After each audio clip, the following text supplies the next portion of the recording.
10분만 보면 미얀마 소식통이 된다. 미얀마 정보를 공유하는 에드쇼파르 뉴스입니다. 오늘도 미얀마에 많은 관심을 가지시는 구독자 여러분들의 구독과 좋아요와 함께 뉴스를 시작합니다. 미얀마 노동운동가들은 양곤 지역 쉐피타 공단에 있는 중국 봉제 공장 GTIG 후아생 미얀마가 노동권 침해를 하고 있다고 주장하였습니다. 이 공장은 노동자들이 노조를 결성하고 교섭할 수 있는 권리인 ILO 협약 87조를 위반하고 있다고 하며 유명 브랜드 감사 기준을 맞추기 위해 사측에서 옐로우라는 노조를 설립하였다고 주장하였습니다. 이 공장은 현재 6개 라인에서 1000명 이상의 노동자들이 근무를 하며 페벤코와 프라이마크 브랜드 의류를 생산하고 있다고 합니다. 사측에서는 노동권을 지키고 노조 결성을 방해하지 않는 것처럼 보이기 위해 옐로우 노조를 결성한 것을 지적하며 노조 결성은 노동자 측에서 하는 것이지 사측에서 관여할 문제가 아니라고 설명하였습니다. 노동자들은 초과 근무를 했음에도 초과 근무를 받지 못하고 있으며 게이트 패스 제도를 만들어 사측에서 결성한 노조에 가입한 노동자만 몇 시간 동안 외출을 하더라도 급여에서 공제받지 않는다고 합니다. 2022년 6월 24일부터 일부 타운십에서 12은행 ATM 현금 인출이 재개되었다고 합니다. 양곤 지역에서 재개된 ATM들은 세인게이아 쇼핑몰, 캐피탈 하이퍼마켓, 오션 슈퍼센터, 시티마트, 에이온 오렌지마트, 양곤국제공항, 양곤 지역 호텔과 민영병원에 설치된 ATM에서 출금이 가능하게 됩니다. ATM 현금 인출은 일반 계좌는 일주일에 20만 자까지 가능하며 특별 계좌인 경우 일주일에 50만 자까지 가능하다고 합니다. 또한 12은행은 미얀마 중국 국경 무역에서 미얀마 짝과 중국 위안을 통용하기 위해 12은행 무쇠 지점에서 위안화 법인 계좌를 개설할 수 있다고 밝혔습니다. 위안화 법인 계좌 관련 서비스는 양곤 지역 UFC 지점, 만달레이 지역 19번가 지점, 네피도 오따라띠리 지점에서 가능하다고 합니다. 위안 환율은 무쇠 타운십 시장 환율 기준으로 매일 변동이 되며 중국 위안화 법인 계좌에서 미얀마 짝 계좌로 송금하면 모든 12은행 지점에서 인출이 가능하게 됩니다. 콩과 참깨 수요 증가로 인해 몬주 땅콩 가격도 인상되었다고 합니다. 몬주는 주요 땅콩 재배지로 짜익도 타운십, 빌린 타운십, 몰량мя잉 타운십, 짜익마요 타운십, 차옹존 타운십에서 생산되고 있다고 합니다. 하지만 최근 식용유 가격 인상으로 인해 땅콩 가격은 2022년 3월 바스켓당 64,000잣, 6월 87,000잣으로 계속 인상이 되고 있었습니다. 몰량мя잉 타운십에서는 땅콩 기름 가격이 인상이 되어 10필스당 10만 잣 정도라고 합니다. 최근 아웅산 수치 전 국가고문의 거처가 이전되면서 더워진 날씨 때문에 힘들어하지만 건강한 상태라고 합니다. 식사는 교도소에서 제공되는 음식만 먹을 수 있으며 여성 교도관 3명이 관리하며 독방에서 지내고 있다고 합니다. 식수는 변호단이 제공을 해줘야 하며 네피도 교도소 내에 설치된 특별법원은 울타리로 가려져 있어 전혀 확인을 할 수 없는 상황이라고 합니다. 지난 6월 27일 캄보디아 외교부는 공식 성명을 통해 아웅산 수치 전 국가고문이 원래 가택 연금 중이었던 곳으로 돌려보내도록 촉구하였습니다. 프락소콘 캄보디아 외교부 장관 겸 아세안 특사는 미얀마 국가관리위원회 우나마웅린 외교부 장관에게도 서한을 발송하였다고 합니다. 성명서에 따르면 평화적 협의를 위해서 아웅산 수치 국가고문이 참여를 해야 한다고 강조를 하며 아세안에서는 심각한 우려를 하고 있다고 밝혔습니다. 이번 발표로 캄보디아는 미얀마 관련 공식 성명은 두 번째이며 6월 초 미얀마 정치범 4명에 대한 사형 집행 재고를 촉구하는 서한을 발송한 바 있습니다. 같은 날 NLD 중앙집행위원회에서도 아웅산 수치 전 국가고문 구금 장소 이전에 대해 비난을 하는 성명을 발표하였습니다. 성명서를 통해 아웅산 수치 전 국가고문을 교도소 내 열악한 시설로 이송하는 것은 생명을 위협하는 것이라고 비난하였습니다. 국제사회에서도 존경받고 국민의 신뢰를 얻고 있는 지도자의 지위와 나이를 감안하여 즉각적인 석방을 촉구하였습니다. 일본 미얀마 협회 회원사들 중 미얀마에서 진출한 일본 대기업들이 대거 탈퇴하였다고 합니다. 탈퇴한 업체 중에서 미쯔비시 상사의 탈퇴가 가장 큰 타격을 준 것으로 보고 있습니다. 2012년 3월 설립한 일본 미얀마 협회는 2021년 6월 말 현재 총 125개 업체가 가입이 되어 있으며 미얀마 지역사회와 연결 강화를 위해 설립을 하여 현재 업체들과의 커넥션 강화와 정보 수집을 통해 일본 기업들의 미얀마 진출에 큰 역할을 하기도 하였습니다. 하지만 쿠데타 이후 히데요 와타나베 회장은 국가관리위원회와 관계를 강화하며 국가관리위원회와의 유일한 소통 창구로 주목을 받기도 하였습니다. 이로 인해 반발을 가지는 협회사들이 있었던 것으로 보입니다. 2022년 6월 29일 국가관리위원회는 양곤에 있는 버마 파이널 레볼루션 암드 포스 대원 18명을 체포하였다고 밝혔습니다. 이들은 짜옥다다 타운십 경찰서 인근을 포함하여 양곤에서 2차례 폭탄 공격을 하였다고 설명하였습니다.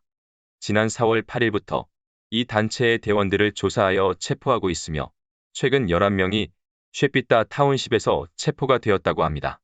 발표 자료에 따르면 체포된 대원 중 한 명인 수마웅 마웅아웅은 카렌 내셔널 리버레이션 아미 사며단에서 군사 훈련을 받았다고 하며 다른 2명은 양곤 따익지 타운십 익명의 단체에서 군사 훈련을 받았다고 합니다. 국가관리위원회는 계속해서 국민방위군 측에 투항 회유 공지를 하고 있으나 저항단체의 공격은 계속되고 있습니다.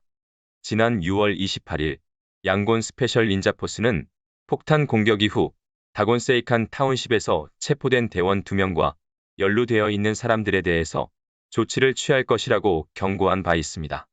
이들은 폭탄을 가지고 있던 중 폭발하면서 대원 1명은 사망하고 2명은 부상을 입어 도주를 하였으나 길거리에서 군 지지자들에 의해 저지가 되면서 체포되었다고 합니다. 부상을 입은 대원 2명은 오칼라파 북부 종합병원에 입원 중이라고 합니다. 이에 대해 해당 단체는 체포 과정에서 연루된 4명을 처벌할 것이라고 밝혔지만 명확한 증거는 제시하지 않은 상태입니다. 양곤 디스트릭트 피플스 브라이게이드는 작전명 저스티스 레이디의 일환으로 양곤 지역 법원 4곳에 폭탄 공격을 자행했다고 밝혔습니다. 공격을 한 법원은 오칼라파 남부, 마양곤, 다곤 동부, 따케타 타운십 법원이라고 하며 민간인이 다치지 않게 하기 위해 노력하여 인명 피해는 없었다고 합니다. 2022년 6월 29일 프락소콘 캄보디아 외교부 장관 겸 아세안 미얀마 특사가 미얀마를 방문하였습니다. 3일간의 일정으로 미얀마를 방문한 아세안 미얀마 특사는 아웅산 수치 국가고문이 미얀마 정치적 위기 해결 방안 모색을 하는데 관여되어야 한다고 촉구하고 있지만 여전히 만남은 가지지 못했다고 합니다. 이번 방문에서는 최근 국가관리위원회 평화회담에 참여한 소수민족 단체들과 만남을 가졌습니다. 하지만 평화회담에 참석한 소수민족 단체들은 국방부와 교전을 하거나 국민통합정부와 동맹관계를 가지고 있지 않아 실질적인 효과가 있을지는 미지수입니다.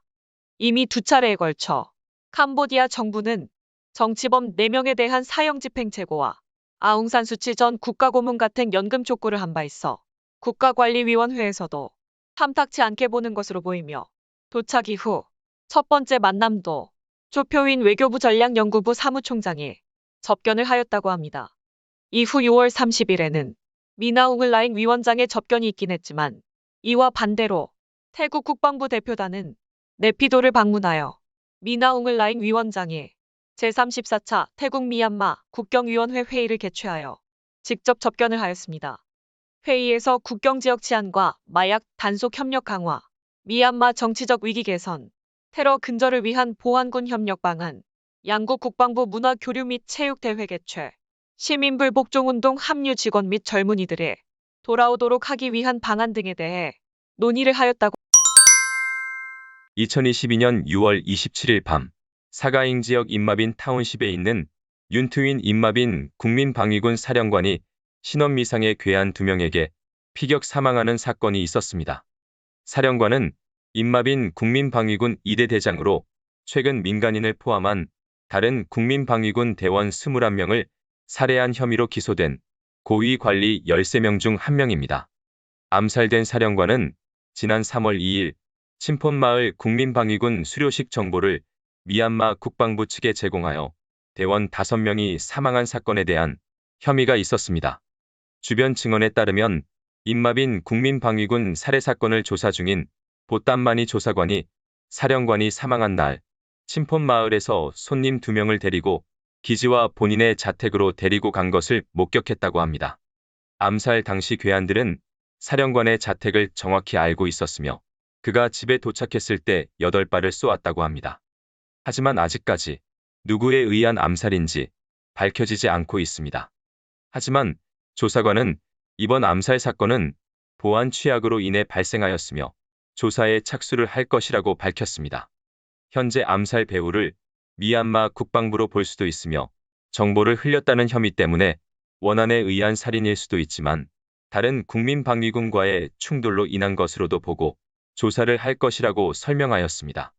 이에 국민통합정부에 임마빈 국민방위군 살해 사건에 대한 조사 결과 공개를 촉구하였습니다. 2022년 6월 29일 오후 10시 23분 양곤 알론 타운십에 있는 스카이웨이 클럽 KTV에서 대형 화재가 발생하였다가 밤 11시경 화재 진압이 되었습니다. 이 유흥업소는 2022년 3월 다크 섀도우라는 저항단체에서 국가관리위원회에 세금을 납부한다는 이유로 협박을 받기도 하였지만 공격을 자행한 단체에 대해선 밝혀지지 않고 있습니다. 국영신문에서도 이에 대한 보도가 있었지만 저항단체에 대한 이야기는 없었습니다. 인근 주민들의 말에 의하면 구급차가 20대에서 30대 정도 출동을 하고 소방차도 많았다고 합니다. 이번 화재로 인한 사상자 현황에 대해선 발표되지 않고 있습니다. 일본 맥주 회사 기린이 합작투자 설립한 미얀마 브루어리를 합작사인 미얀마 경제공사에 지분을 넘기고 새로운 투자자를 찾는 것을 포기하였습니다. 결국 미얀마 경제공사는 미얀마 브루어리 지분을 100% 인수하게 됩니다. 기린 입장에서는 2022년 6월 말까지 완전 철수를 하는 것을 우선 순위로 두고 있었던 것으로 보입니다. 인권단체 저스티스 포 미얀마는 이번 지분 매각에 대해 무책임한 철수라고 비난하였습니다. 이번 지분 매각 결정으로 인해 미얀마 국방부는 지속적인 수익을 제공하게 되었다고 밝혔습니다. 기린 측에서는 지분 매각을 통해 노동자들에게 최선의 이익을 제공하는 것이라고 설명했으나 책임감 있는 행동은 군 자금을 거부하고 노동자들에게 보상을 해주는 것이라는 다소 이해가 되지 않는 주장을 하였습니다.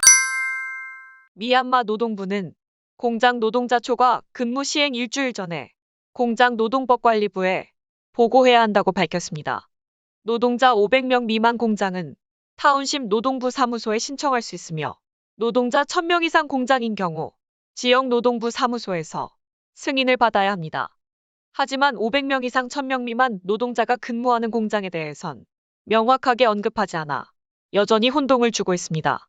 기존에는 초과 근무 예정일 2일에서 3일 전에 신청이 가능하였으나 초과 근무 신청 조건이 강화되었으며 초과 근무 계약서 서명도 반드시 해야 한다고 합니다.